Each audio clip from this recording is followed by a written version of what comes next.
فرودگاه شهر نیژنی ورتوفسک در شمال روسیه از یک شهروند این کشور که از شهر خوجند تاجیکستان اومده بود 3 کرد شکاری پیدا کردند. این مسافر گفته است که کردها را هنگام سیاحت تاجیکستان همچون ارمغان یا سوونیر خریده بود و نمیدونست که در راه وارد کردن چنین مالها به روسیه محدودیت‌ها جاری کرده شدند.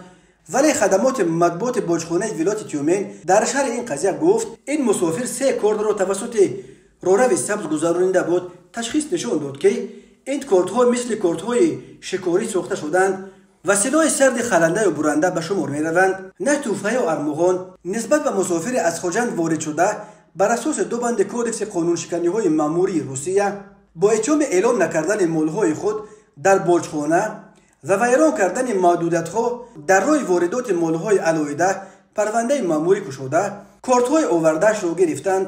به او اکنون جریمه با مصادره کارت‌هایش تهدید می‌کند.